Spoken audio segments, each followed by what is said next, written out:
So hello everyone, welcome to this week's Crunch seminar. Before we start, I want to mention that George is having an appointment at the hospital and he's not able to attend today's seminar. So our apologies to the speakers today for George's absence. And okay, so our first speaker is Professor Stephen Brunton from the University of Washington. Professor Brunton is a professor at the Department of Mechanical Engineering, and he's also an adjunct professor of the Applied Math and Computer Science, and also a data science fellow at the eScience Institute. Professor Brunton obtained his PhD in mechanical aerospace engineering from Princeton University in 2012, and his research combines machine learning with dynamical system to model and control system in fluid dynamics, biolocomotion, optics, energy systems, and manufacturing. So without further ado, let's welcome Professor Stephen Brunton. So Professor, you may want to share your screen and start. Yep, got it. Thank you.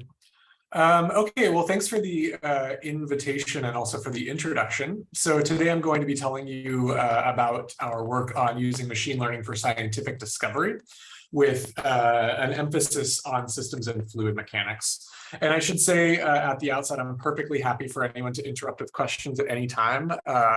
So please, if you have a question, raise your hand or unmute yourself, and that will be good.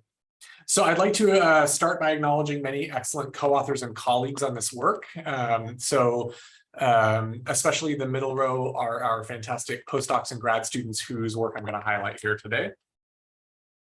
And a lot of what I'm talking about in machine learning for fluid dynamics can be found in this review paper that I wrote with Bernd Nowak and Petros Koumoutsakis a couple of years ago, where essentially we view kind of data science and machine learning as this this kind of unifying theme that helps us to tie together data from simulations, from experiments, and from theoretical considerations to solve hard optimization, control, modeling type problems. And so I guess I'm going to oversimplify. Of course, machine learning, many people believe that machine learning is synonymous with deep learning. This is certainly an important part of machine learning, but machine learning is a larger superset than just deep neural networks. And so I would argue that machine learning is really the art of building models from data that are trained using either optimization or regression techniques. And so when you think about it this way, we have been teaching machines how to learn or training machines from data for at least 7 decades since the Kalman filter. And if you think about kind of historically, we as humans have been building models from data with optimization and regression for centuries, if not millennia. The tasks that I want to solve as an engineer are very well suited for these types of machine learning solutions. So in blue, these are the tasks that we as fluid dynamicists often face. Things like dimensionality reduction. We have a fluid simulation or experiment that we resolve with millions, if not billions of degrees of freedom. And we need to find a way of extracting the key dominant patterns that matter for that system. Reduced order modeling. How do we find how those patterns co-evolve in time? And those models facilitate sparse sensing, efficient estimation, and control of these fluid systems. Now, every single one of the tasks that I just named is a very hard optimization problem. Dimensionality reduction is posed as an optimization. What are the fewest patterns that capture most of the variance or dynamical systems information? Sparse sensing, where do I optimize sensor locations to get the most information about my system? Control, how do I optimize a control input to spend the least energy to get the most effect? And those optimization problems are hard because the physics of the system is nonlinear and multi-scale. And this is not just for fluid dynamics. Almost every complex system we as humans care about has these basic properties of nonlinear and multi-scale, and we have the same tasks. So if you think about neuroscience, we also have 100 billion neurons. It's high dimensional, but it has low dimensional patterns. We want to efficiently sense, estimate, and control, for example, to help people stop having seizures. Epidemiology, the disease spreading through a continent, very high dimensional. There are 7 billion humans on Earth. That's at least, the dimension is at least as high as that. and we want to efficiently estimate, sense, and control these disease systems as well.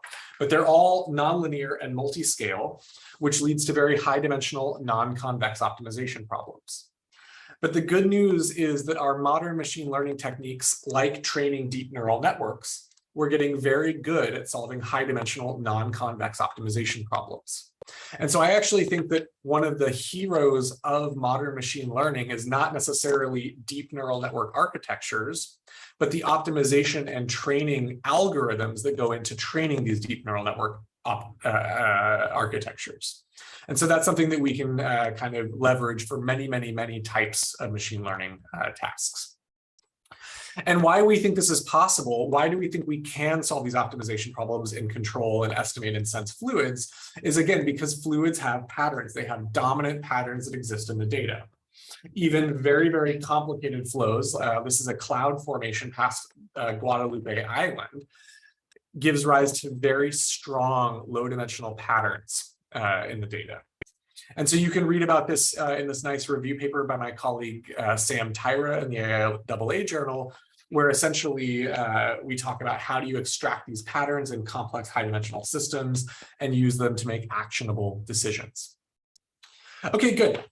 So I'm going to go through some vignettes of how we use machine learning, and specifically the type of machine learning that I want is going to be machine learning that captures this, this thread or this undercurrent of being physical by construction, by constraint, by loss function. I want my machine learning solutions not to be black box, you know, like image classification or natural language processing solutions, but I want them to have the same characteristics as classical physics models.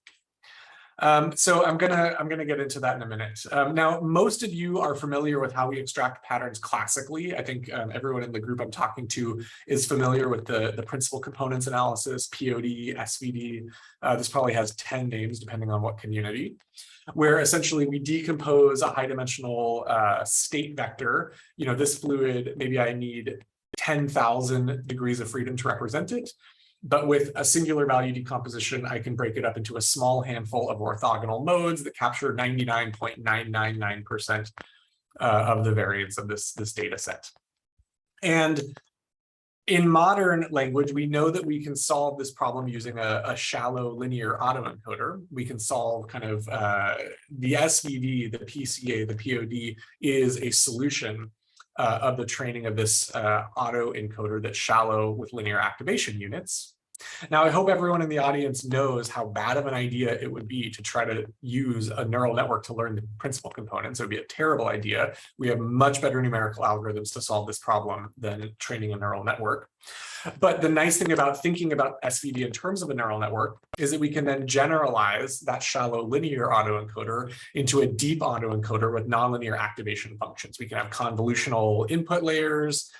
You know, we can have variational sampling for the decoder. There are ways we can generalize this to capture high-dimensional, nonlinear statistical characteristics of things like turbulence. So it's a very nice architecture to generalize, and I'm going to come back to this in a bit. Okay, so I'm going to go through these vignettes of how we want our machine learning to be physical by construction, okay? And this is the first vignette I'm going to talk about. This is work by Callahan, who just received his PhD in my group a few months ago. And I think this is a nice example to start out with for an applied math group who knows some physics, who knows about, you know, asymptotic analysis and simulating things like the Navier-Stokes equations. So we call this dominant balance. And dominant balance is this idea that came up it's been around for 100 years in physics, since people started trying to solve things like the boundary layer in fluid dynamics. This is a turbulent boundary layer from Johns Hopkins. Back in the turn of the century and even in the mid-century, this full three-dimensional Navier-Stokes equation was too complicated to solve by hand and too complicated even for our fastest computers until very recently to simulate. And so what smart researchers would do in applied math is they would take that Navier-Stokes equations and they would make physical arguments how in different regions of the boundary layer, different terms are approximately zero, while other terms are large and in a dominant balance with each other. And so what we're going to do is we're going to try to use this idea, this concept of dominant balance physics to learn a data-driven clustering of these complex flow fields. So here's what we're going to assume, and I think this is what you guys often assume in things like PINs or other kind of physics-informed learning, is that we actually do have access to the governing equations. We know the partial differential equation, okay? And we have a bunch of data from this system, and we're going to try to learn something that's like better than our numerical representation of Navier-Stokes. Okay, good. First thing we're going to do, this is all open source. You can download this and try this out. It's pretty fun. This is one of the things I'm most excited about. So try this out if you're interested. First thing we're going to do to make the problem a little bit more tractable as a warm-up, because we don't want this to be the hardest problem ever to start with, is we're going to take this three-dimensional Navier-Stokes and we're going to do a two-dimensional Reynolds average. We're going to average in time and get a two-dimensional midplane. And this is the partial differential equation that governs that two-dimensional averaged midplane. This is the Rand's equation with 6 terms in the PDE. And again, I mean, for me personally, 6 terms in a PDE is already quite a lot of terms. We can already start to see the dominant balance with this simplified equation. So what we're going to do is we're going to go term by term. For each term, you can compute that term of the equation for everywhere in space. Okay, this is the U bar X term, the mean flow conduction in the X direction. And you can do that for all 6 terms in the partial differential equation. So what I want you to note here is that already, let me see if I can get a pointer to work here. I want you to be able to see this pointer if I can manage it. I don't think I can. Anyway, you can see that in the free stream, there is a region with large blue and large orange where everything else is black. That's a dominant balance. Blue is positive, orange is negative, black is 0. And what that means is that there are regions where only 2 terms are dominant and balancing each other while everything else is approximately 0. And there's other regions where other terms are dominantly balanced with each other, okay? And so the idea here now is that for every single point in space, for all, let's say it's 100,000 points, for every point in space, there are 6 numbers that define that point based on each of these 6 terms in the equation. And so we can take all of those 100,000 spatial points and scatter plot them in a 6-dimensional equation space. And so these are slices of that equation space. These are 2-dimensional slices of a 6-dimensional equation space. Every white point is a spatial point in my boundary layer. And again, I hope you can see with the naked eye that there are these subspaces, where dominant balance physics is occurring. So the next thing Jared does is apply relatively simple clustering. Again, not all machine learning is deep learning. You can get away with other kinds of simple clustering. And I think it's actually a really important lesson for us to not invent the most complicated tool to solve a problem. If there's a simpler tool to solve your problem, use it. So we use Gaussian mixture models to cluster this data into these different segments.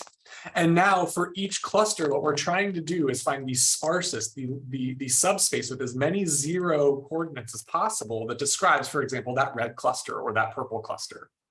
And we do that with subspace identification, sparse principal components analysis. Again, this is regularized regression, simple baby machine learning, right, from the 90s and the 2000s. But immediately what this does is this tells us that every point in that red region, the variance is described by 2 terms of my partial differential equation. The blue points in this scatter plot are described by a different 2 terms of my partial differential equation. An important point here, sometimes these simple machine learning algorithms actually give you much better interpretability, right? It would be hard to get this kind of interpretation from certain types of machine learning architectures. And so now what we can do, the really beautiful part of this is that we can take all of those points, because those were actually points in the boundary layer, spatial points, and we can replot them in the boundary layer color-coded by what physics is active. And so this is what we get when we replot our points. Now they've been clustered by the dynamics, by what subspace they belong to, and we replot them in the boundary layer. And we essentially confirm what experts have fought hard to learn for 100 years in boundary layer theory, that there are these canonical regions that have different simplified physics. This was purely data-driven, purely automated. We did know the equations and we had a simulation. but no expert told us that there was a viscous sublayer or an inertial sublayer or a transitional region. So that's kind of neat, okay? You can cluster your data based on what dynamics is dominant and active in those regions of space and time. And something else I think is fun, if you look at the blue and the red layers, okay, so the viscous sublayer and the inertial sublayer are on top of each other. They share a large interface in space. And if you look at what terms in the equation are active, they share one term in common, this Reynolds stress in Y, and they have two terms that are different, the diffusion and the convection. And so this suggests, again, from our classical knowledge, that if we go up in the Y direction away from the wall, and we transition from the red region into the blue region, the viscous term will die out and the convection term will begin to dominate. And so this again suggests that there is a non-dimensional parameter that will dominate that transition and that we can do matched asymptotics at that interface. Again, this allows us to take the powerful tools that have been developed for the last 100 years and use them to interpret these modern systems with data-driven machine learning techniques. So we can do this for lots of other systems. That was the boundary layer. We've applied this to high energy laser systems, fluid flows in the Gulf of Mexico. We're applying this to neuroscience systems right now, combustion systems, which I'm not showing here. This is one of the things I'm most excited about, because any data set you have, if you have a governing partial differential equation for it, you can start to cluster, to dynamically cluster your data based on what subset of the physics is active. Okay, so I highly recommend trying this if you have a data set. It's an amazing way to visualize and understand what's happening in your system. And what we might want to do is pick these different colorful regions and build different reduced order models in those regions, okay? Those would, for example, be regions where a different loss function you could implement with pins, right? Like you would use different loss functions in these because they have a different subset of the physics. Good. Okay, so one thing that happened once we started thinking about this problem of dominant balance and asymptotics is that we realized there is a strong connection to things like non-dimensionalization and the Buckingham pi theorem, which I told you about earlier. So this is really neat work by Joe Backergy, who's a postdoc working with myself and Nathan Kutz, where essentially we are learning these non-dimensional pi groups that determine bifurcations and structural changes in dynamical systems. Joe is really wonderful. So if you guys are hiring, you should hire him as a professor because he's truly brilliant and he's on the market. And he actually, I'm only showing like one of 3 algorithms that he has used to find these non-dimensional pi groups. This is just his BuckyNet. This is one of 3 architectures that he uses. And as a warm-up problem, we think about this bead on a rotating hoop. It's a classic problem in dynamical systems that have bifurcations. There are 5-dimensional parameters, the mass, the radius, the damping rate, gravity, and the angular frequency omega. But we know that there are 2 non-dimensional groups, gamma and epsilon, that determine all of the bifurcations. And this is a super interesting idea. If you look back at all of the non-dimensionalizations that we have from physics, like the Reynolds number, the Mach number, you know, this gamma and epsilon, generally speaking, they have integer or fractional powers of our dimensional quantities that add up so that the dimensions add up to 0. So if I take the logarithm of gamma or the logarithm of epsilon, I will get integer coefficients of my logarithm of my dimensional quantities. So what BuckyNet does is it tries to find the sparsest combination in the null space of the logarithm of my dimensional parameters, my dimensional data logarithmed.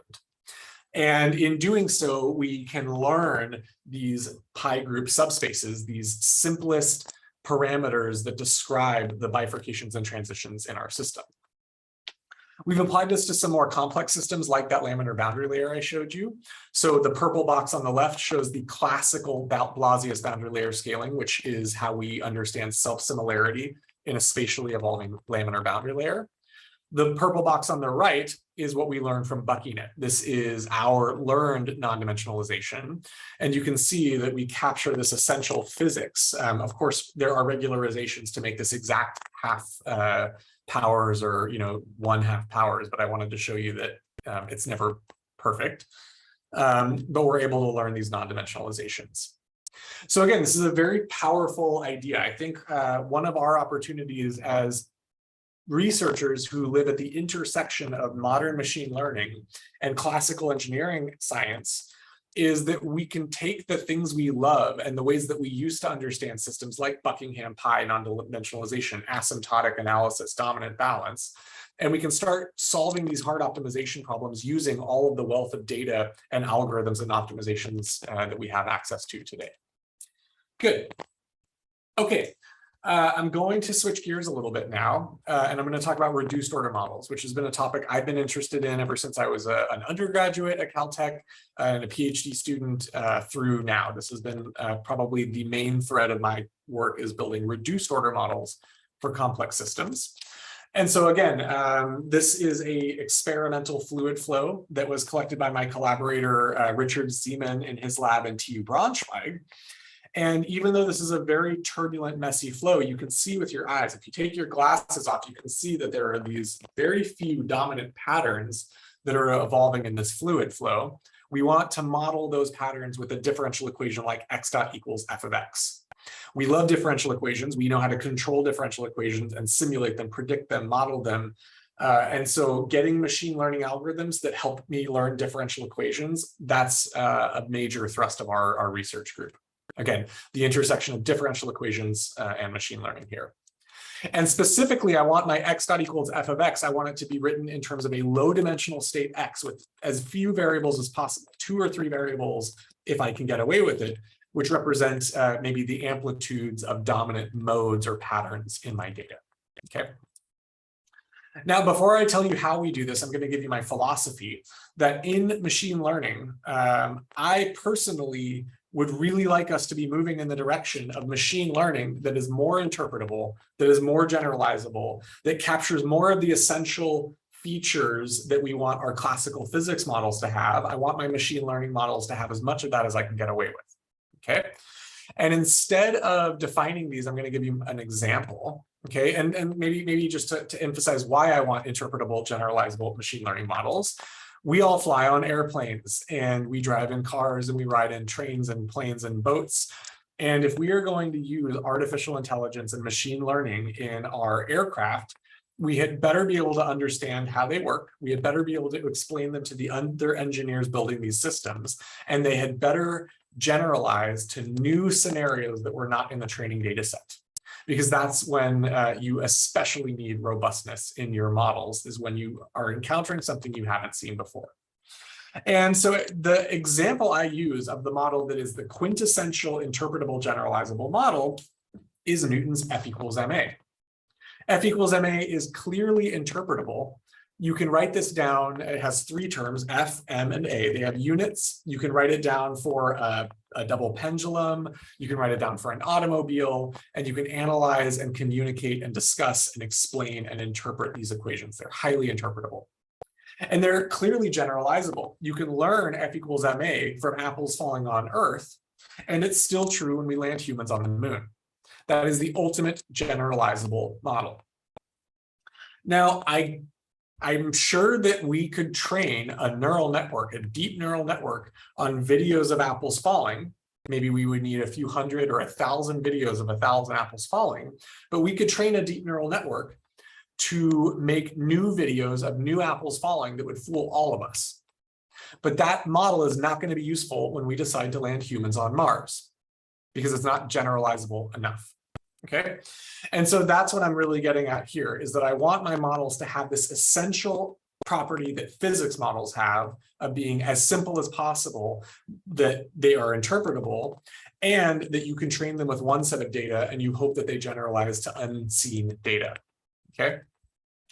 And this is not just Isaac Newton, and this is not just Einstein. This has been the gold standard of physics from Aristotle to Einstein for 2,000 years of the Western physics tradition. The models that we have considered physical, that are physics, are the models that generalize. And the models that generalize are typically the models that are as simple as possible, but no simpler. That principle of parsimony has been the gold standard in physics for 2,000 years. Okay, and I don't think we should throw that out just because we have better modeling tools today. And so today in the modern era, we can promote machine learning models that are as simple as possible, but no simpler, models that may generalize, that may capture physics, with low dimensionality and sparsity. These are mathematical tools at our disposal to promote models that are more interpretable and generalizable. Low dimensionality means, out of my millions or billions of degrees of freedom, I want to find the patterns that matter, the few patterns. And sparse means, again, when I start to describe how those patterns co-evolve, I want the simplest description that captures how they co-evolve, not the most complicated description. And so that ends up looking a lot like this architecture. This is the architecture we come back to over and over and over again in my lab and with my collaborator, Nathan Kutz, is this deep autoencoder with sparse dynamics in the middle. So we use these neural network autoencoders to find low dimensional latent variables Z, so that Z can be modeled efficiently with a very simple sparse differential equation F, a low dimensional sparse differential equation in that latent space. So in some sense, we find the coordinate system Z, and then we find a good governing law like F equals ma in that coordinate system. Okay, so that's what I'm going to talk about for the remainder of the talk, is how we do this mathematically. And if we fast forward from Newton until the modern computational era, the kinds of models we want look a heck of a lot like the Lorenz 1963 model. Okay, this model, if you think about it, this was designed to model chaotic thermal convection in the atmosphere, Rayleigh-Benard convection, which is very complicated. But the Lorenz 63 model has those two hallmark features we're looking for. It is low dimensional, represented in terms of a state variable of three states, X, Y, and Z. X, Y, and Z are the modal amplitudes of three spatial modes proposed by Saltzman a year earlier. It's low dimensional. And it's sparse. Out of all of the possible right-hand sides of this differential equation that could describe this chaotic evolution, this one has 7 terms and 5 of them are linear. It is as simple as it could be, but no simpler. That's the hallmark that we hope for generalization. And so just like we automated dominant balance and we automated Buckingham pi, now we're going to automate Lorenz 1963. That's the remainder of what I'm going to tell you. Is how do we automate Lorenz 1963? And we do it essentially with this SINDI, the sparse identification of nonlinear dynamics algorithm I'm going to tell you about. So assume that you just have measurement data of this system. We've applied this to much more complicated systems, but I'm going to start by showing you this on the Lorenz data. So assume you have X, Y, and Z, and you can compute or approximate derivatives. By far the simplest model you could start with to describe this data is linear, a linear model, x dot equals ax. And we know that that's what the dynamic mode decomposition does. We know that that model has a single fixed point at the origin, and it's not complicated enough to capture, multiple fixed points in the Lorenz system, unstable periodic orbits, or chaos. It's not a rich enough model. So it's not just as simple as possible, but no simpler. It's too simple. So instead, what we do is we augment the right-hand side of this model, and we include additional terms that might describe the dynamics. In this case, we do polynomials up to the 5th order. You could do anything you can dream up. And now we're trying to find the simplest model in this space of possible models, which means the sparsest, the fewest terms that add up to x dot, the fewest terms that add up to y dot, the fewest terms that add up to z dot. So this is a sparse optimization problem. There's a dozen good algorithms to do this now to find these sparse optimizations. And when you do that, if you look at what terms have been highlighted in blue and red and green, they are exactly the terms that were in the original differential equation. So we structurally learn the actual dynamics of this problem purely from measurement data alone. Okay, so this is kind of neat. This is called SINDI. And if you want to try this out yourself, you can download this code and run this on any problem that you have time series data for. Good. Another extension to this was one of our first extensions by a PhD student, Sam Rudy, who was working with Nathan and me, is extending this to learning partial differential equations. So if you have spatial temporal data, you can, again, build a library, but now you have partial derivatives and nonlinear terms. And when you apply that sparse regression, we learn that the simplest model that describes this data, but no simpler, is in fact the Navier-Stokes equations. So that's very reassuring that you can kind of learn these pretty complicated models purely from measurement data. Now, at this point, you should all be thinking to yourselves, well, okay, Obviously, we knew the Navier-Stokes equations. That's what you use to generate this data. We knew the Lorenz equation. That's what you use to generate the data. This is rediscovery. And I think this is okay. It makes a lot of sense to test out your algorithm on a system where you know your answer. I think too many researchers immediately jump to the hardest problem they can think of without cooking up good toy problems in the middle where you know the answer to see what works and what breaks. Okay, so what I'll point out is that in the last 5 years since this 2017 paper, researchers in our group and in groups across the world have started using this discovery method to learn entirely new physics that had never been written down before. So not just rediscovery, but actual discovery. Systems like plasma dynamics, where the magnetohydrodynamics are just an approximation. People are learning extra terms in the models, extra physical mechanisms that describe plasmas. Systems in active matter and non-Newtonian fluids, other kinds of rheoscopic fluids. People are learning additional physics terms that describe that additional physics. In turbulence closure modeling, people are learning extra closure terms that have never been written down before, but that capture the symmetries of the system and the constraints of the physics. So that's pretty cool to see that even in 5 years, people are actually discovering entirely new physics with these techniques. And I'll point out, because spatial temporal data is so vast, because there's so much data when you have space and time, you can often get away with massively subsampling. As long as you can compute those derivatives, a subsampled or compressed representation often has plenty of information to learn. Okay, let's do a little recap. So at this point, we are trying to learn dynamics from data. We want them to be as... Can I ask sorry to interrupt, can I ask a question? Yeah, please. This is Matt Trask from Sandia. So for this turbulence ending, can you comment on, like, have you guys looked into turbulence models and these kind of things that are screaming out for library-based learning? So in terms of RANS models and multi-phase transport in particular. Yeah. Great question. Fantastic question. Yes. So I would say that there are at least 10 groups in the world who are focused specifically on closure modeling using sparse library regression. Our group is one of them. Probably the best work I've seen in this is by maybe there's 3 groups. Sarah Beetham and Jesse Capisulatro at Michigan have developed advanced RANS closure models, incompressible Navier-Stokes RANS closures using this technique.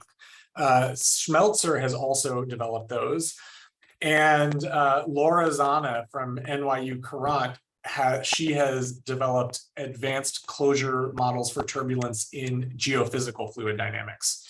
So those are cases where it's like already working for real RANS type closure models. We are working on with our collaborators across the country and the globe, extending that to a wider range of flows, like you said, multi-phase flows, compressible flows, more exotic flows where we really don't even know where to start sometimes, and to varying degrees of success, but it looks very promising. And I think this is only going to grow as we start getting good interpretable closures. I think this is going to go from 10 groups working on this, hopefully to, tens of groups working on this. Yeah, great question. Thanks. Cool. Okay, so quick summary. Data to dynamics, that's the goal. We want models that are physical. For me, physical means generalizable, and the models that do that are typically as simple as possible, but no simpler. And so we might want ODEs or PDEs. So if we have data from the Lorenz system, we want something that is sparse and low dimensional. If we have data from a PDE, like a fluid flow, again, we want something that has as few terms as possible in the PDE and no fewer. There's a third option, which we spend a lot of time thinking about, which is you can also decompose your spatial temporal data into a modal basis. And we might want to go from our PDE to an ODE in terms of those mode amplitudes. So this is what we would do classically with the Galerkin projection. We've been doing this again for 50 years in fluid dynamics. In fact, this lower right-hand model, this is Bernd Nowak's famous 2003 generalized mean field model for the cylinder. And this is the kind of model we can learn with Cindy now. If we get a good orthogonal basis like POD, we can learn these sparse nonlinear models with Cindy. So I'll just show you, this is work by Jean-Christophe Loiseau, one of my favorite collaborators. He's in Paris, and he is a brilliant fluid mechanician who has really extended this to very hard fluid systems. So here, what we're looking at is two fluid flows where we're going to break them down into their orthogonal modal basis, and then we're going to try to learn a sparse Cindy model for the evolution of those mode amplitudes. What we see on the right, this is the classic POD Galerkin modeling. The white curve is the ground truth from high fidelity simulations of a quantity of interest. This is the shift mode, but it's basically like the drag coefficient. And in yellow and blue, you see our industry best POD Galerkin models with 3 modes and 7 modes. And so these are qualitatively okay, but they're quantitatively pretty bad. They have overshoot, the wrong rise time, and steady state error. But if instead of doing a Galerkin projection, we do a Cindy regression, these are the models we get with Cindy. We get almost perfect quantitative agreement with the rise time, no overshoot, and no steady state error. And I'll point out, John Christoph, JC, introduced a couple of key innovations that made this possible for this work. One, and again, this is something that's not so easy to do with deep learning, but it's very easy to do with sparse regression, is we know because of the structure of the Navier-Stokes equations, because of the structure of the convective nonlinearity, this bilinear convection term, we know that any orthogonal Galerkin model needs to have skew symmetry in the quadratic terms to preserve energy. And so JC found a way, it's essentially 2 extra lines of Python code that by construction, our Cindy models have the skew symmetry and are energy preserving. So that's the first innovation, the yellow constrained. And then in the unconstrained case, if you add higher order polynomials, 3rd order, 5th order, 7th order, 9th order, those terms account for the energy cascade that we're truncating. So they essentially give us closure models for these laminar flows. And in both cases, we get almost perfect quantitative agreement, way better than POD Galerkin. But again, I am all about interpretability and generalizability. So quantitative accuracy is great. We want our models to be quantitative. But the thing that I love about this model is that it was a sparse differential equation. So JC could write this down on a piece of paper, take it to a cafe in Paris or Stockholm and rearrange the terms. And this is what he came up with. This is the actual model JC wrote down based on the actual numbers of those simulations in the right for the cylinder flow. So this to date is the simplest and the most accurate model that has been written down for flow past a cylinder.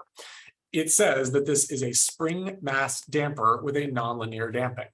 And that kind of makes physical sense if you think about it. This is an oscillator, but the fluid flow gives a little bit of nonlinear damping to that springiness. So really beautiful that you can find these sparse and interpretable models that actually outperform the industry standard in these cases. I'll point out, this is FollowOn Work with JC and my collaborator Bernd Nowak, where we went to more complex flows. And in this case, what's important is we pretend that we don't have access to that full planar wake. We don't have wake measurements of the velocity field. We only have measurements of the lift and drag forces on these 3 cylinders that are disturbing the flow. And this is much more realistic. What Boeing or Airbus or Comac are going to have access to are these force measurements on the wing, but not the full three-dimensional wake measurements. And this totally blew me away. I didn't know this was possible, but JC found out that even if we model purely the lift and the drag with Cindy, you get almost perfect quantitative models. So blue here is our Cindy model, yellow is the high fidelity direct numerical simulation, and these are the lift coefficients. So our model is a differential equation just in lift and drag, 6 states. It's amazing. Okay, so that's something that you can do with these regression techniques that you cannot do with projection-based methods. So instead of going through all of the examples, again, we've been doing this in fluids for over 5 years now. Instead of going through every example separately, I'm just going to throw up kind of a screen showing you a number of the systems we've applied this to. So I've shown you 2 of these so far. We've applied this in the upper right to chaotic electroconvection. This is a system that goes beyond the thermal convection of Rayleigh-Bernard. And we can, again, find these symmetries and constraints that we can enforce by construction. In the lower left, you see a spherical fusion reactor, a full three-dimensional simulation, high fidelity of a fusion reactor. We are able to capture extremely low dimensional phenomena and symmetries in the system. And then in the middle bottom is that turbulence experiment I showed you before, where we are starting to be able to model full-blown Reynolds number 1 million turbulence with these methods. And what I'll point out is that in all of these cases, we are learning an interpretable differential equation x dot equals f of x in terms of a low dimensional state x and the simplest model f that describes the data, but no simpler. Okay. And in almost every single one of these cases, if you look closely, you will see some deep symmetry in the data. And that is something that's really important for us as machine learning experts to recognize, is that most physical systems that we care about have deep symmetries somehow, somewhere, that we need to uncover, we need to learn, and we need to enforce in our learning models. Okay, good. Maybe I'll tell you a little bit more and then stop for questions. So again, all of those fluids cases, the low dimensional basis I used to get that X vector was the singular value decomposition, the POD, which again is a linear shallow autoencoder. But if I want to go to more complicated problems in turbulence, I'm going to need to generalize this to a deep autoencoder to keep my state low dimensional. Okay. And so that's what I'm going to tell you about for the last 5 minutes of my talk, is how we use deep autoencoder networks to find good coordinate system Z, where we can put a sparse dynamical system in the middle. Okay. And just like I motivated Cindy with Newton's second law, F equals ma, I'm going to motivate this with the biggest scientific discovery of the last 2,000 years that preceded Newton's F equals ma, which was the Copernican revolution. So this is what we look, this is a cartoon that I like to show of the planets and our star Sol when we look up at the night sky. So we're the blue dot in the middle, and when we look up, this is what we see from the Earth frame. Everything revolves around us, clearly. Anyone who has teenagers knows that this is definitely true. And the red planets are kind of interesting, right? They are not just making simple orbits. They do crazy stuff. They go retrograde and turn around sometimes. Of course, when Mars goes retrograde, you better not leave your village, right? You're going to go to war. Something bad's going to happen. We've been making up stories for 10,000 years about the erratic motion of these planets because they're very hard to explain and they look like they have free agency. They do what they like. That's why we name our gods after the planets and our planets after the gods. Okay, very hard to explain the motion of these red orbits. But when you pick the right coordinate system and you put the sun at the center of the solar system, now everything becomes very, very simple. And you needed the Copernican model with the sun at the center before you could learn Newton's second law, F equals ma. Before you could really explain the motion of these planets, you needed to be in the right coordinate system. Okay, these are the two biggest discoveries, maybe, of the last 2,000 years, okay? Or two of the biggest discoveries. And so that tells us that learning dynamics has to go hand in hand with learning the coordinate system. And so that's this idea here. We need to learn the coordinates Z so that we can learn the dynamics F. And this was work by one of our bright PhD students, Kathleen Champion, when she was working with Nathan and me. This was a few years ago. She graduated. And also working with our excellent postdoc, Bethany Lush. So Kathleen and Bethany designed this Cindy autoencoder framework, where we leverage the power of deep autoencoder networks to find good coordinate system Z, specifically so that those coordinates Z admitted a sparse interpretable dynamical system, a Cindy model. And I want to point out, in the case of using POD or SVD, linear embeddings before, this was a two-step procedure. I took my data and I learned my POD modes, and then I learned my Cindy model. That doesn't work here. Anyone who's trained a deep autoencoder knows that the manifold, the kind of latent manifold that you get, is very warped and rotated and kinked and cuspy, and it's usually kind of an ugly attractor. Very hard to find a sparse model in that Z variable.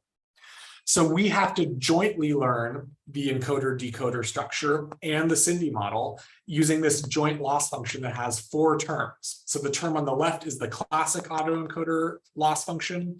The term on the right is the classic Cindy loss function. The terms in the middle join these two so that we, by construction, are learning a coordinate system that admits a sparse model. This is essential. Those two lost terms in the middle are essential to learning the SIMD autoencoder. And since this paper, we have successfully applied this to several fairly complicated systems where we needed to learn these advanced coordinate systems to do a good job. Okay, I think I'm running out of time. So instead of barreling forward, maybe I'll just mention you can also learn deep autoencoder networks where our dynamics are honest to goodness linear in the latent space. This was Bethany's work when she was a postdoc with us. And this is related to the Koopman theory. This is just a teaser. If you're interested, we wrote a 120-page review paper on Koopman in SAM Review. You can learn about how to learn these coordinate systems where things become linear. Okay, so I think at this point I'm gonna actually pull back and summarize. So I just want to summarize here that again, our goal is to learn dynamics from data. We want our models to be as physical as possible. That sometimes means enforcing symmetries. That usually means low dimensional and sparse for me. And you can apply this to ODEs, PDEs. We have stochastic extensions and things like that. So I will end here and I'd be happy to take questions. Thank you all very much. Thank you. Professor, I have a question. Could you go back to slides where you show the autoencoder stuff? Autoencoder with Cindy, I think. Yeah. No, previous slide. I think previous. Oh, yeah, this one. No, previous one. Yeah. For here you have this dz dt, which is mapped from z. So how do you compute the derivative of z here? Oh, yes. So that f is symbolic. That f is symbolic in our SIMD. It's literally a symbolic expression. So we can compute its derivative symbolically. If you like, you can also swap that f out for a neural network, and you can compute that derivative, using automatic differentiation. No, I mean I don't see t here. So is it hidden? Sorry. It's a time series of data coming in X, a time series of data coming into Z, a time series of data coming out of Z dot. The training data is a time series. Okay. This doesn't have to be continuous time though. This can be discrete time. I write it continuous time because that's how I was raised, but this could also be Z at time K plus 1 equals F of Z at time K. You can do discrete time as well. And another question, how do you, after this deep autoencoder is trained, and how do you recover X from Z? So you see the decoder is recovering derivative of Z to the derivative of X, right? But how do you recover X from Z? I'm being a little careless here. Technically, again, let's think about it in discrete time. I think maybe I should change this slide. It's much more clear in discrete time. I'm not actually decoding the derivative Z dot to X dot. I'm actually decoding Z to X. Yeah, in my loss function, I'm actually decoding on the left. That is just X to Z to X. So I'm actually decoding Z to X, not Z dot to X dot. The middle two loss terms make sure that if I had Z dot, it would decode to X dot. Mm-hmm. So it is slightly different. Like we actually require our autoencoder to handle both. It needs to be able to span the space of X and X dot with a decoder. That's an important property here. Okay, great. Thank you. It essentially means that we stay on the tangent space of our manifold, if you like. Yeah. Really good question. I should probably change the slide. Thank you. Yeah. No problem. Yeah, do we have any more questions for our speaker? Hey, yeah, I have one question. This is Adar from Brown. I was wondering if there's an underlying assumption that there are dynamics for SIMD. Like, could you how does it, did you test it, and does it work for like data that doesn't have dynamics, like economics or like stock market or something like that? Yeah, well, I mean, most of the systems do have dynamics. They're just stochastic. You might not expect them to be represented as a sparse small system. I think that would be more fair to say. Like, they definitely have dynamics. The stock market does. Disease systems definitely have dynamics, even though we are chaotic random agents, interacting. Yes, this has been applied to some of those systems to varying levels of success. So you can take things like agent-based disease models, which are, again, there is a huge amount of randomness and stochasticity involved. And you can learn coarse-grained equations with Cindy like SIR models, like these compartmental models. So that's certainly possible. You can learn coarse-grained models for stochastic processes. Let me see if I can find the slide here. You can also learn basically stochastic differential equations, things like Langevin dynamics, drift diffusion equations, where maybe the coherent structures in X are low dimensional, but there is some underlying stochastic process, either multi-scale physics that you're not resolving, or something truly stochastic like the stock market. And in this case, we can absolutely learn these kinds of models with Cindy. We basically parameterize F and sigma, and we learn using adjoint optimization, both the sparse model for the drift term and for the diffusion term. It's more complicated. You know, we have less success stories there, but it's not a deal breaker, and it's actually a really important area of future work. Great question. Thank you. Yeah, no, thank you, and very interesting talk. Thank you so much. That's a question about the, sorry, this is Nat Trust from Sandia. Can I ask a question about the structure preservation? I'm really interested in the generalizability of the models that you're learning. Like a lot of this comes down to learning a latent representation and then reduced dynamics, but that's very flow configuration specific. And I'm curious if you've put some thought into, you know, like if you're going to learn a data-driven turbulence closure, it can't be just for flow past the cylinder. That has to be flow past any object, right? And so like that embedding isn't going to generalize to different configurations very well. Do you know what I mean? Yeah, it's a great question. So let me answer this. This is I'm going to answer this 2 or 3 ways because it's a super duper important question. First off, I think of the modeling. There are many different modeling tasks you would apply Cindy to. I showed you laminar modeling problems. Those are reduced order modeling problems. Those are not closure modeling problems. So like, we're not trying to say that we are doing closure modeling on the cylinder and that should generalize to turbulence. When we do closure modeling in turbulence, we use actual turbulence data and would test, you know, generalizability the same way that you would test a RANS model, something like that. Our reduced order models are necessarily tailored more to the specific geometry and configuration, because we're going to use these for things like real-time feedback control, where we need extremely low latency. And so it's okay for those models to be more tailored as long as they're super duper fast. So I think of reduced order models as being for, you know, control applications. But then we do have methods, I didn't talk too much about them, but like those stochastic modeling techniques and these nonlinear autoencoder techniques allow us to cover these actual turbulence modeling cases. The generalizability, I didn't have time to really talk about this, but in all of these cases, we have withhold data that is from initial conditions that are not on the standard attractor and that include transients that go onto the steady state attractor. And we are able to fairly accurately model these large transients from new initial conditions we've never seen before. So that is actual generalizability to new states we've never seen before.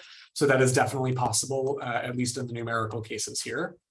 The third piece I want to answer, this is the most important answer to your question, is it's a philosophical question. I have knowledge of the physics. I want to bake in knowledge of the physics. I want my system to preserve symmetries and structure and so on. And I want that to be not just specific to flow past a cylinder or to this particular configuration. I want this to be a generic approach. And this is where I think JC came in. Let me see, I think I'm on the wrong slide here. Yeah,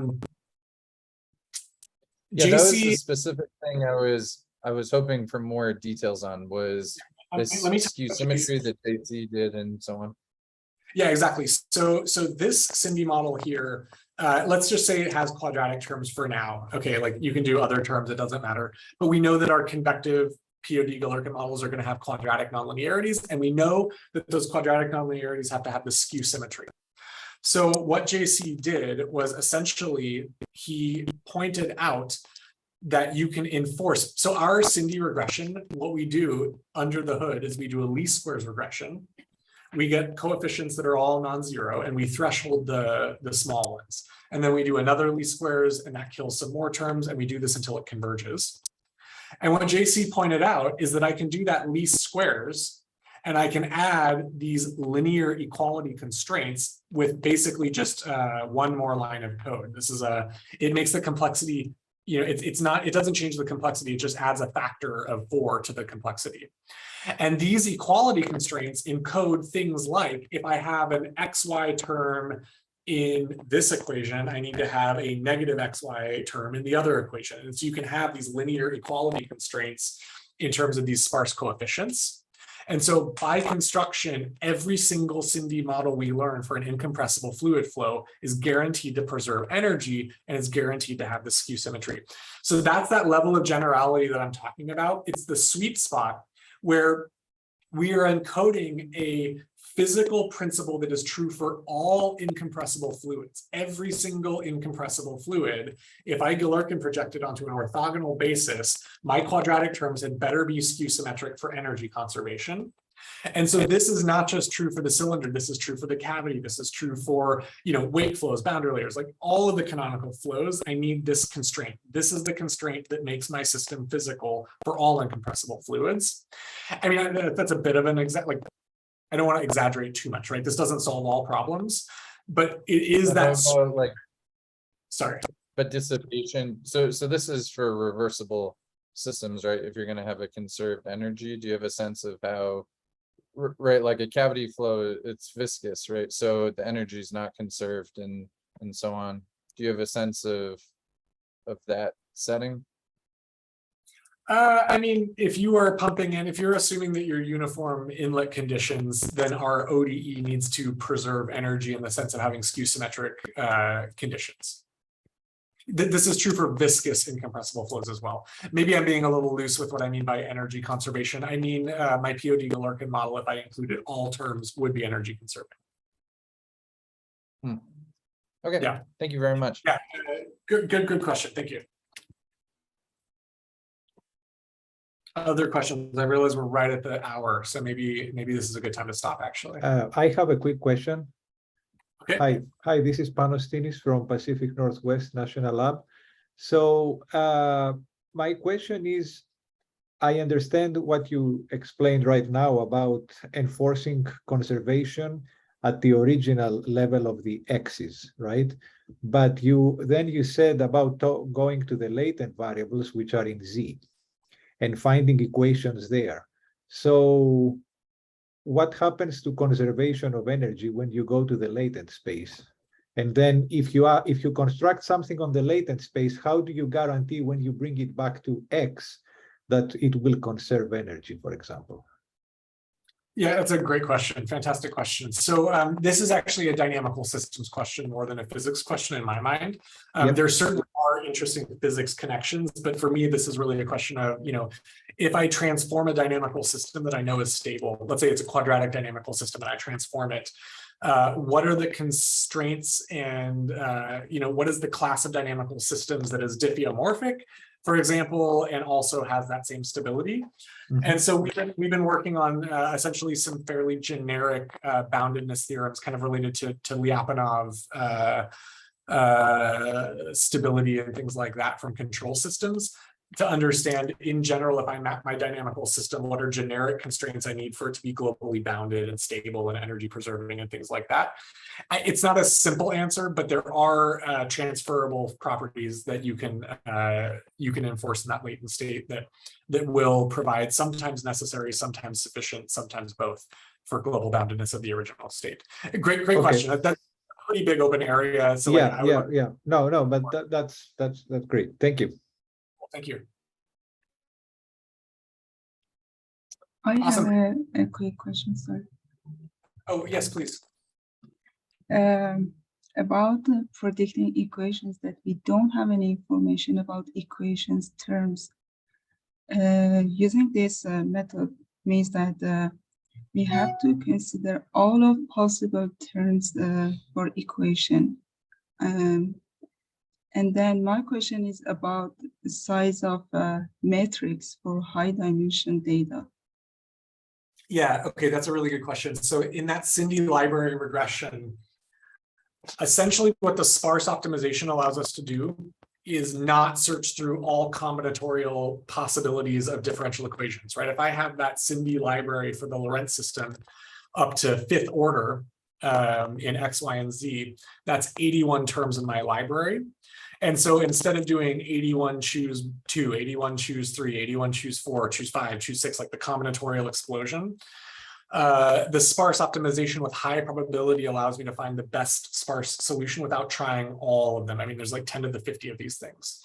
But very good point you make. The library itself is exponentially large in the state and the order, right? If I have a state of 3 dimensions with 5 polynomial order, I'm already in an 81 term library. If I have 3 states and if I have 10 states and I go up to 2nd order, I have about 100 terms. So the library itself grows very large, very fast, which is exactly why we need those deep autoencoders to get the fewest latent variables possible. We need to find the fewest patterns possible, or that stochastic Langevin equation. So again, we're only modeling the most important terms in the drift equations.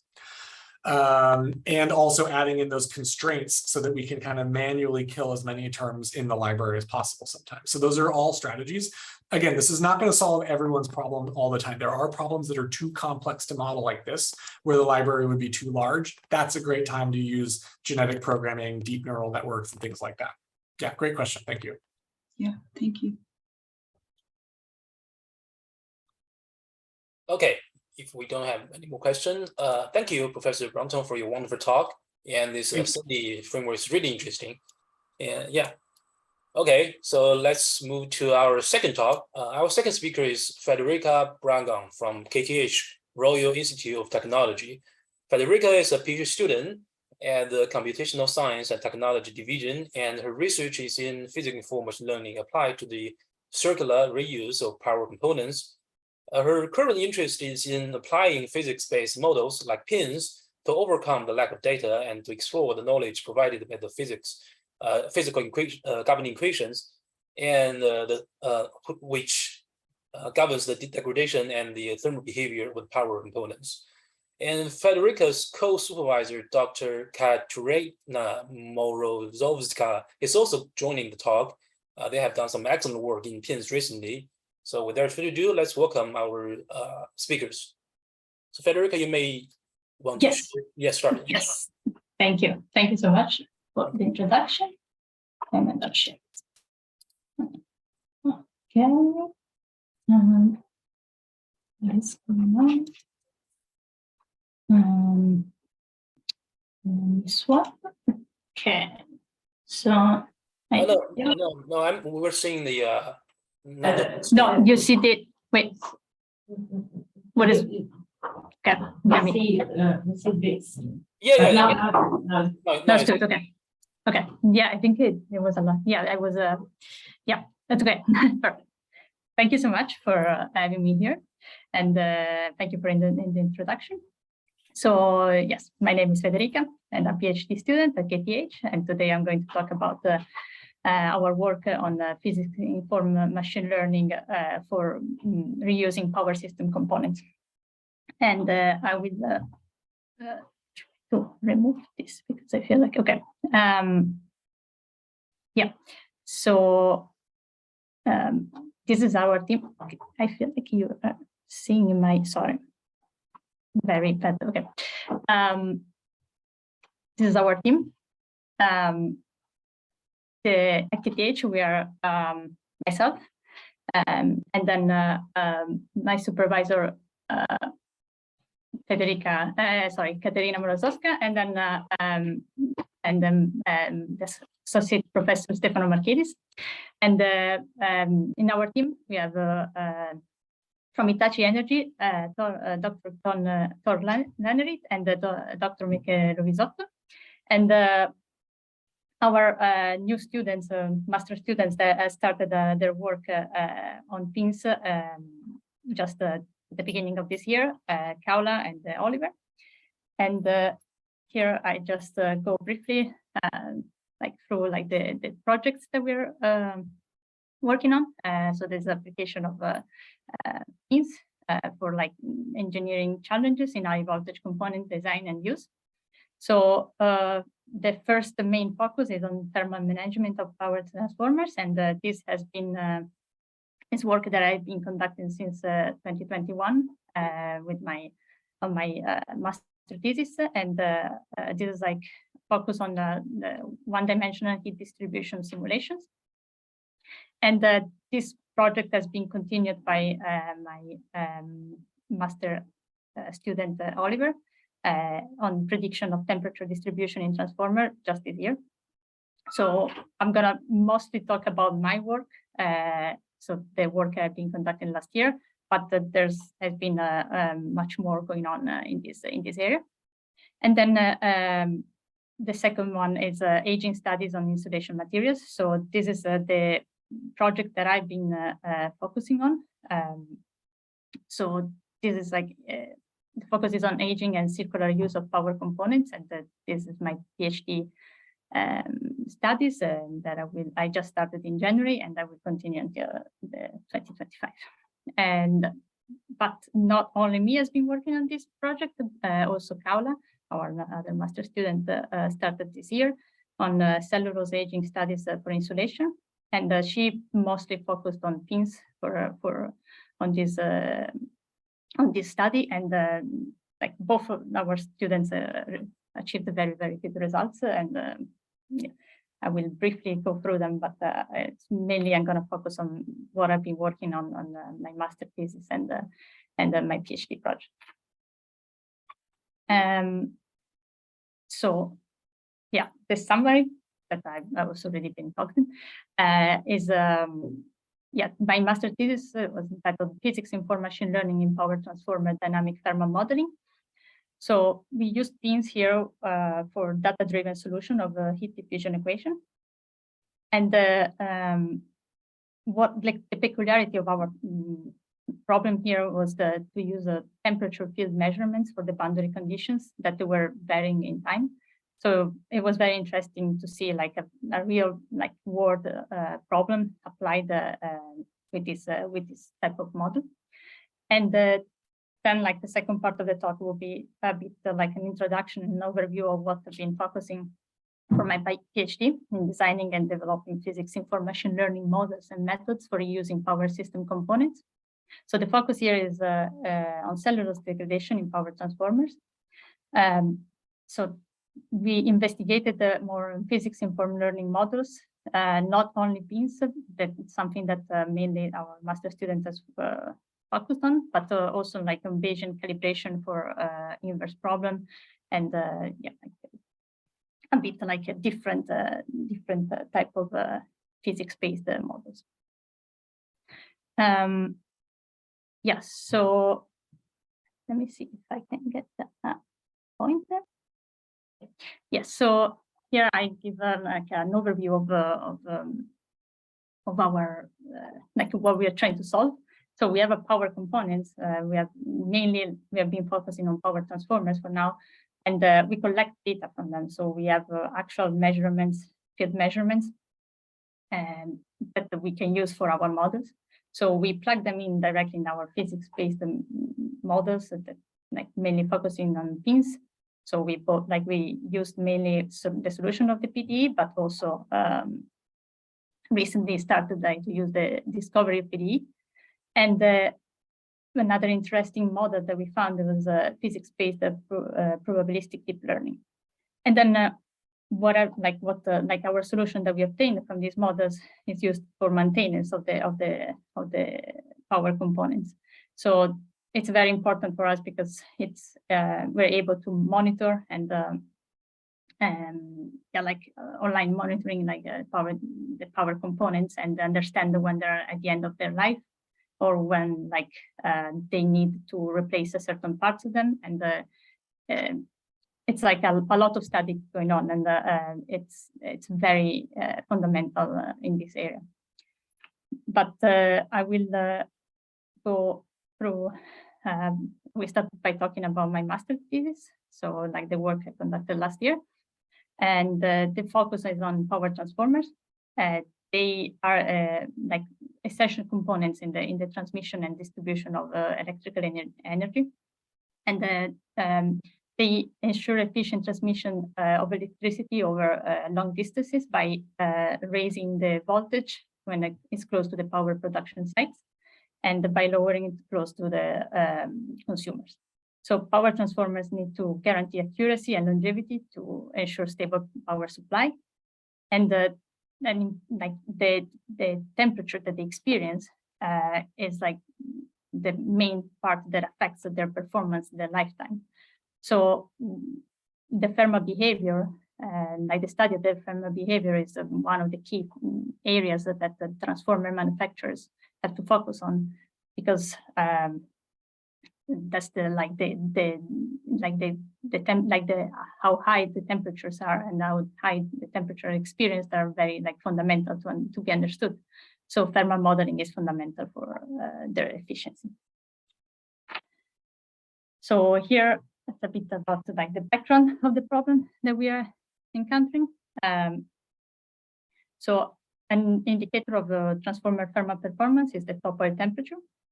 And the top oil temperature is a function of ambient temperature and the load factor. So conventional like dynamic thermal models have parameters for rated conditions that are determined empirically during the factory test.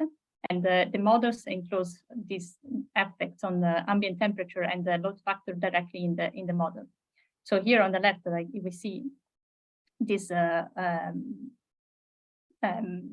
data, like time series data, and the bottom line, the blue bottom line is the ambient temperature, and the top red line is the top oil temperature, and the gray area represents the load factor. So we can see here the green dotted line represents the prediction, like the calculated by some like dynamic thermal models, which in this case was this IEC model. We can see that the top oil temperature is predicted quite well, but it's still not perfectly calculated.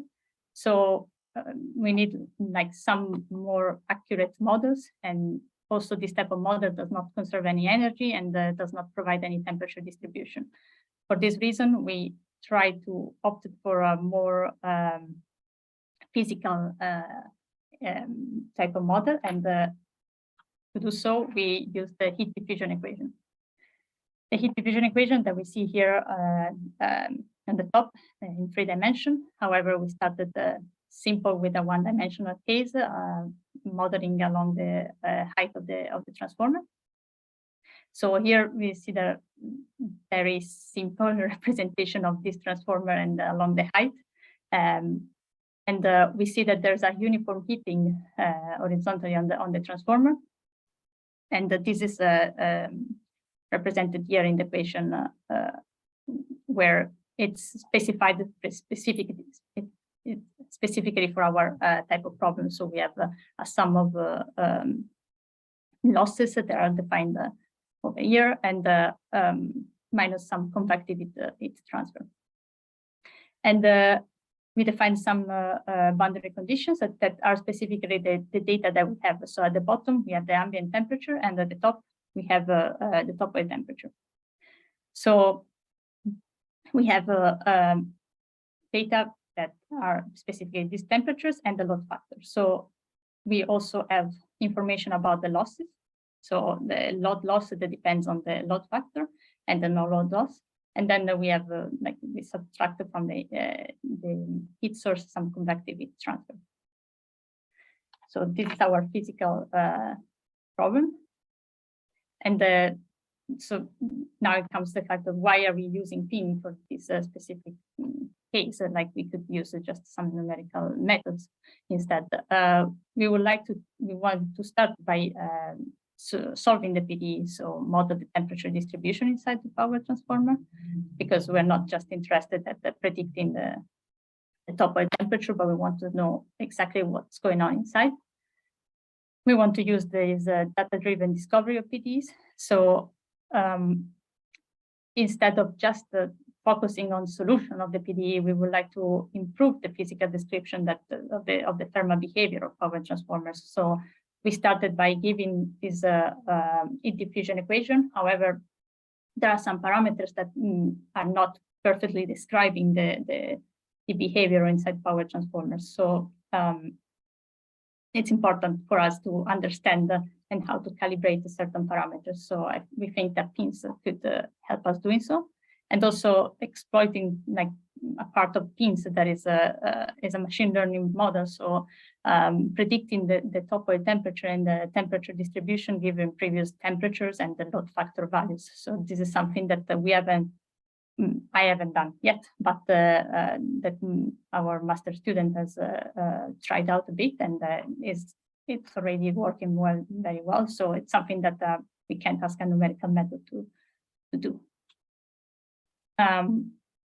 So here I show a bit our model, how we use pins. So first of all, the notation, I use interchangeably the notation U and the capital D for the solution of the PDE, so our temperature. And the PDE with our boundary conditions are specified here. We can see that this is just a normal pin and like nothing too weird is going on, except that we have two extra terms that are like outputs of our neural network. And I'm wondering why they are there. This is because since we have measurements of from a real transformer, our measurements are taken hourly. So here we don't only approximate the solution U, so our temperature, but we also approximate the load loss and the ambient temperature, that they are actually values that we know their actual like measurements. However, when we evaluate the PDE at the collocation points, so when we semi-randomly sample using the Latin hypercube sampling in the region, like we don't have a discretization, but we have we can take points that are between the hours, and we don't have information about these two values in between the hours. So as a first approach, we opted to approximate them as from the neural network, and then it was much easier to plug them into the residual. However, we have information and measurements of them, so we can actually train and set up a loss function for both of them. This was like our first approach. Of course, it's not maybe the best one, in the sense that if you have measurements, it's good to use them. So we tried new architectures, and like one of them would be like to have them as inputs rather than outputs, but I can talk a bit more about this later. So here's the model structure. So we have the hyperparameters that are, we have different hidden layers and neurons and the number of boundary training data and collocation points, and we use the same activation function, hyperbolic tangent, and the optimizer, the LBF GSP. Instead, for the structure of the test data, so we didn't solution for this specific diffusion equation. So we calculated using the final volume method. And for this method, we used the 50 data points for the discretization in space and 100 data points for time. So we just took 100 hours of our data, and we set up the same discretization. And before jumping into the results, I would like to just briefly go through these parameters and scaling, because I think it's important to notice how like these coefficients are pretty large. And also we have a distinction between real values and adjusted coefficients. So what does this mean? I mentioned earlier that we would like to use the data-driven discovery of PDEs, because we used some values that are real, so you can find them like in the real world for power transformers, and especially these two first values, because the node load loss and the load loss are values that we know, so of course they're real.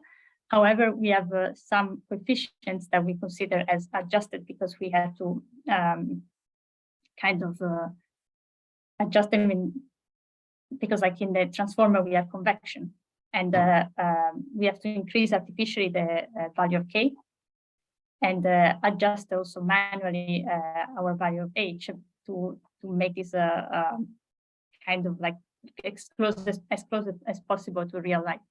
But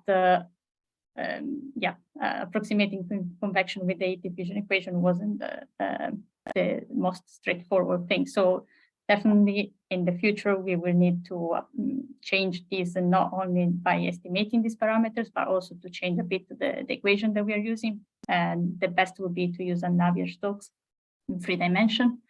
But for now, we started a little bit simpler. And also another important thing is that the way we scaled the equation. I opted for immediately a scaling that is not very straightforward. I scaled all the parameters by a factor of 1000. And this brought us also to some interesting results later from the master student Oliver, because the scaling was made in a way that the first term is scaled twice.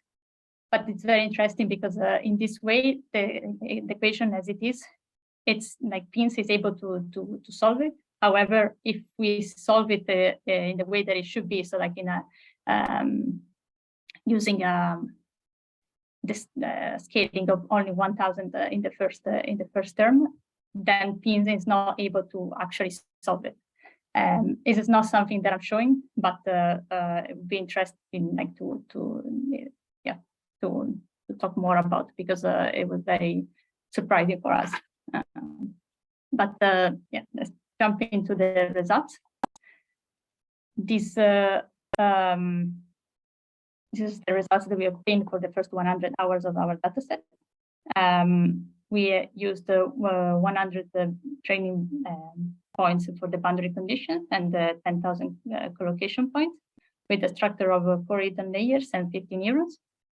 And the relative L2 error is still not very low, like it's low but relatively low.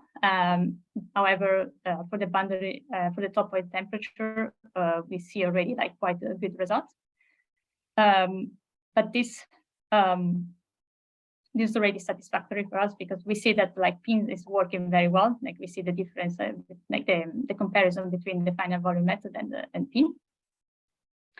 And as expected, Pin is much smoother, but like here we didn't want to like show like Pin trying to outperform the final volume method. We just wanted to analyze if it was possible to use it in a real life like application. And for us, it was the case. So now we can work on more complex scenarios and see that we are able to go like to analyze like better like scenarios and outperform maybe final volume method in some cases. This is like a second part of the result. So we were interested in this comparison with the final volume method. So we solved the heat diffusion equation using finer meshes of the final volume method to find a mesh independent solution. And we assumed that we arrived at the point that the mesh given by the discretization in space of 1/200 and in time of 1/8 was like the true values for us in the final volume method. And 3 different cases using FEM were compared to this finer mesh. As expected, the error that in this case was calculated, the root mean square error decreased. But what's interesting for us is to compare a pin with a finer mesh. And this is the result. So like an error of 4 points, approximately 8 Kelvin. So it's, as I said, this is already like a very good result for a real application. And this is like the what we obtain, like the difference between pin, like the counterplot compared to the final volume method, and then the error, the absolute error between these two methods. So this is already good. The pin estimation, as expected, is more accurate at the boundaries and around the areas with lower temperatures. For us, it's very important that pin spots like the warmer points and like the hottest points of the area of the region that we are considering, because that's where transformers have troubles and more like it's the most important part. So as mentioned, pin does not outperform FVM, but because also the training takes much longer than a final volume method, but it also doesn't need a manual calculation computation. So that's also like a plus in that sense. And this brings me to the conclusions for the first part. So what we noticed as an important part of this work was inserting the ambient temperature and the load loss in the physical function was a complex duty in a sense, because they depended on time. And at the first time for us working on pins and encountering this problem wasn't something very easy to get around with. So we opted to approximate them with a neural network. However, definitely we would like to use them in the future as actual measurements. Understanding when pins should be used instead of a numerical method, pins are able to leverage existing measurements. So it's important to use them in the scenarios that maybe like a numerical method wouldn't work very well. And then the usage of measurements from a real transformer rather than synthetic data, like working with the real data, it's also usually very satisfying and like seeing like how this method can work on this in this scenario. Today's reflections, this is like a brief introduction and like overview of what our master student Oliver has been working. So we like my work was conducted on TensorFlow 1. I followed the code by the seminar paper on pins by the Professor Raisi and Federica and Kaniadakis. And now the transition will be to go from TensorFlow 1 to TensorFlow 2, and we already have a functioning code, which is very good for our purposes. Scaling of the equation. Pins face difficulties to handle large parameters, and we noticed that by like in our case. And in literature, we can read a lot more about this. So it's important to use maybe if it's possible to use a dimensionless form of the equation, or to scale the parameters or normalize parameters in a way that it's it makes like the model work properly. We also used already pins as a machine learning prediction tool. So for previous temperature distributions, we predicted I think we managed to predict also for the other 100 hours in time. So that's that's also something very interesting to look at. And then using the ambient temperature and the load loss as inputs of the neural network to exploit the information they provide, as I mentioned, rather than as outputs of our neural network. This now brings me to the second part of this this presentation, that is my PhD project. The objectives are to estimate the state component of aging when it is close to the end of the projected life using physics-informed neural networks.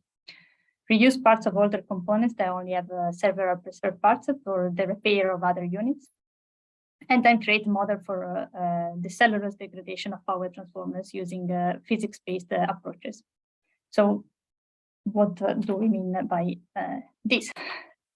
Here, I go just briefly through what we're focusing on. So before we were looking at this tank oil, so the focus was given by the oil and their temperature. However, now we are not only interested in the oil, but mainly we're interested in the paper. And what is the paper? So we have the windings. There are these three parts here. And these windings are wires that are wrapped in paper. So that's like where the paper comes from. And also mechanically, the core is supported by press boards. So these parts are tend to go through like aging, and this is part of that includes like the insulation of the power transformer. So going through like very high voltages, a lot of chemical reactions and degradation happens here. So it's important to analyze it and then know what's going on inside. And for this reason, like we want to analyze better like this by more like on a chemistry and the physical point of view. So the useful remaining operational life of a power transformer is identified based on the condition of its insulation system, as I said, and especially the solid insulation system, that is the cellulose, the paper. And this is measured using this degree of polymerization. The degree of polymerization is the average number of saccharide units in a cellulose molecule that is represented here. We can correlate this degree of polymerization with the paper condition. So when we have a new power transformer, the paper condition is it's new, and this means that the degree of polymerization is ranges between 1,200 and 1,000. As the power transformer is in service and like it's subjected to different temperature and also oxidation and contact with the moisture and etc., the degree of polymerization decreases until it reaches a point where the paper condition is aged, which is usually under 350. And when it reaches around 200, that's when we know that the power transformer is at the end of its life. And that's usually we want to push this to be like happening like much later in their life, possibly around 30, 40 years old. However, this is not always the case. And for this reason, it's important to understand what is going on inside. This is the equation that we started to have a look at. It has been studied by Emsley, and basically, yeah, this is like the ODE, and then it follows like we have subtraction of the degree of polymerization at the initial point, and then at the value in time that we are interested. And the kinetics are given by this Arrhenius relation. And what is important here is that what we would like to achieve is given that we know data about the degree of polymerization, we would like to calibrate certain parameters of this equation. And these parameters that we would like to infer are this pre-exponential factor, that is the parameter that depends on the chemical environment, and this activation energy, EA, that also is quite important because like it gives like how this like the how much energy is required for the this reaction, like it could happen. So there are two important parameters that need to be studied and need to be understood, especially with different values of the degree of polymerization. And here I show a bit simple example of what this means. So the here we have our equation, and it has been studied by Emslade and Stevens that on this review of chemical indicators in the installation of power transformers, that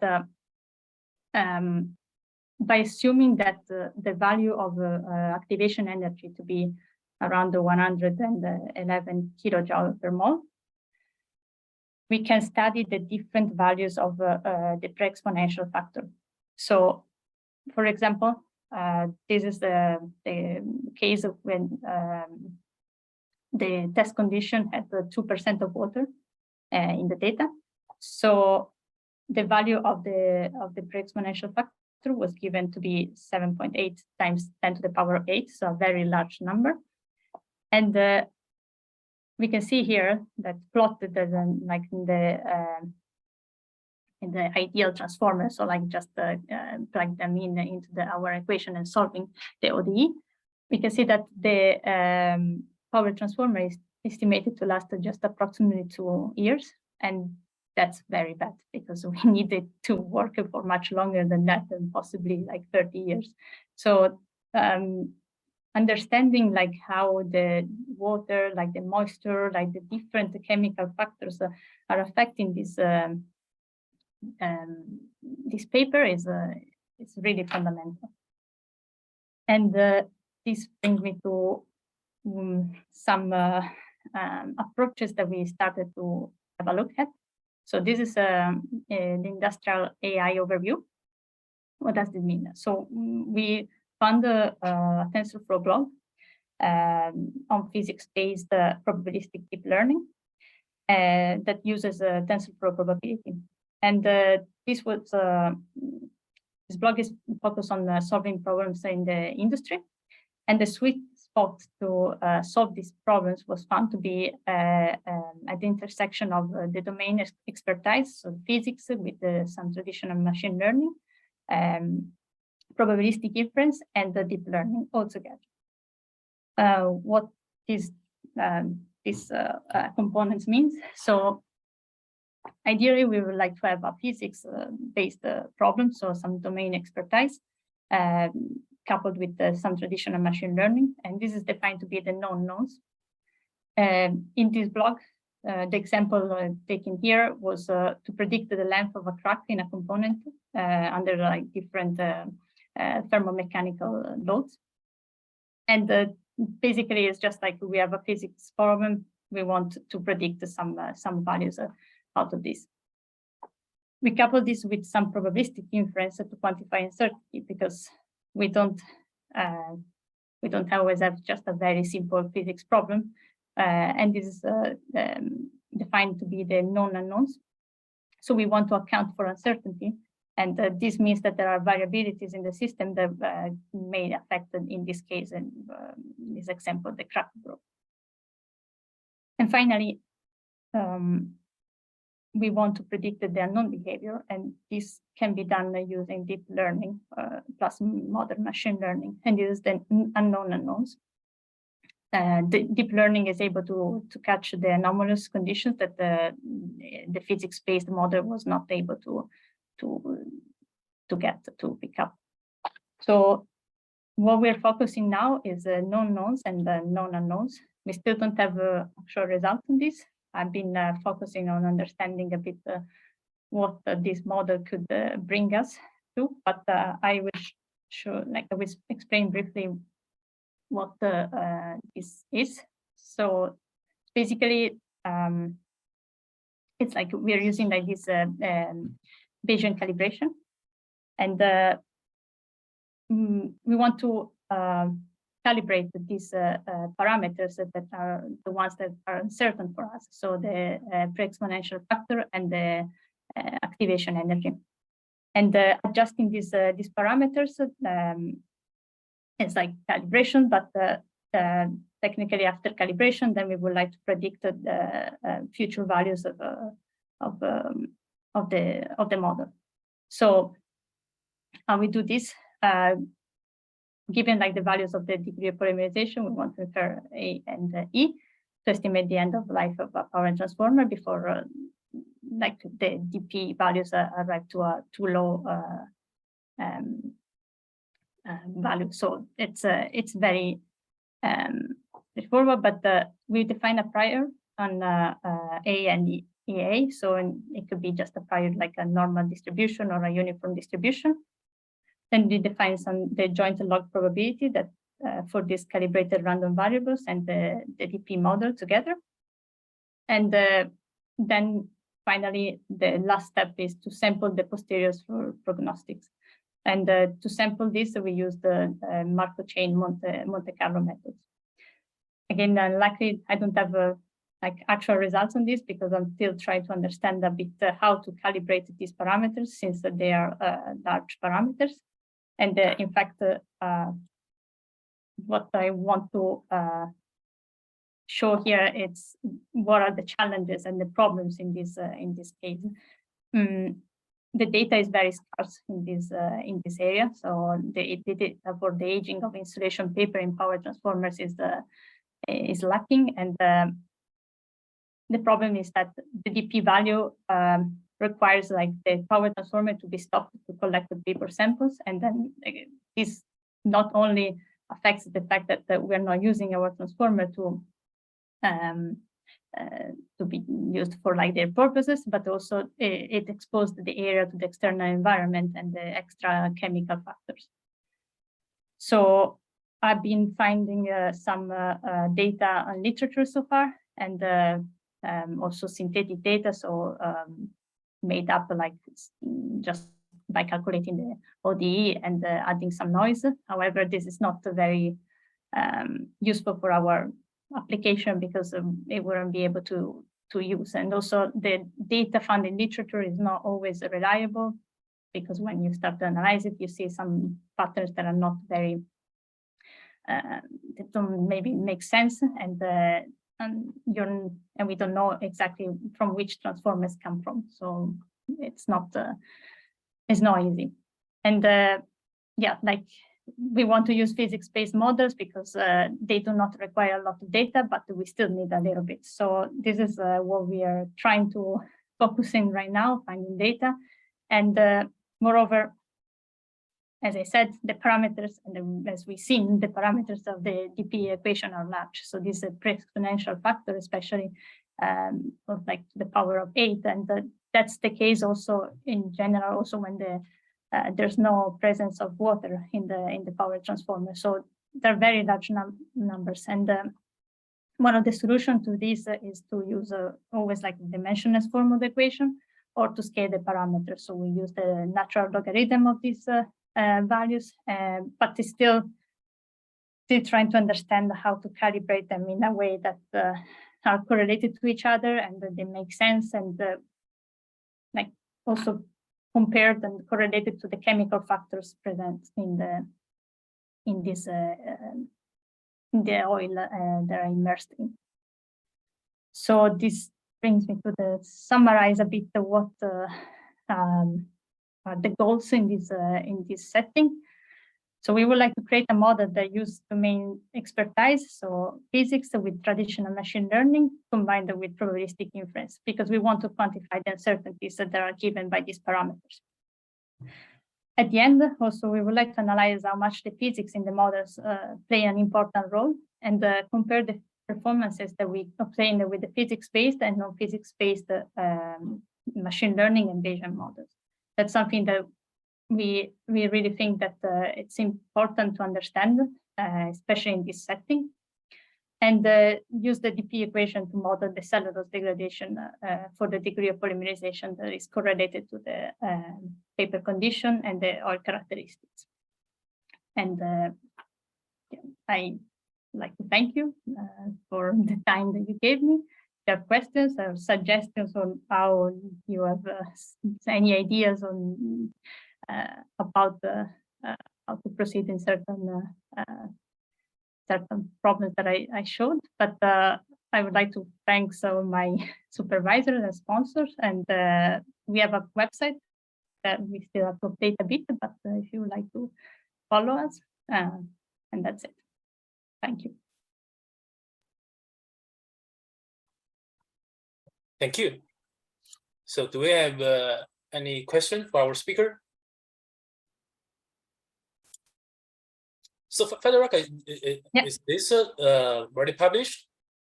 Yes. So sorry. Okay. I think I'm okay. Yes, the first part is published. So my master thesis, we have 2 papers. I haven't shared them here, but yeah, one has already been in proceedings, so the second one not yet. So I just recently presented them. Yeah. I'm going to check it out. Yeah.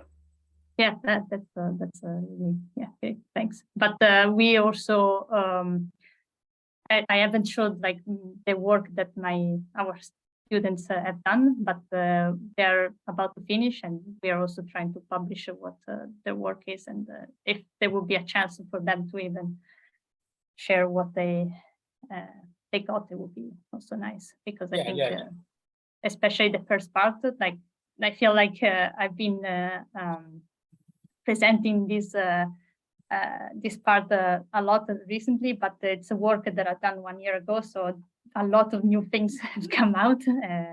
Sure. So very interesting. Yeah, it would be great to catch up the latest research you've done. Okay. Do you have any other question for our speaker? Okay, great. Thank you for your presentation. Thank you. So, okay, so this is it for this week's Cron seminar, and everyone has a good weekend, and see you next week. Bye.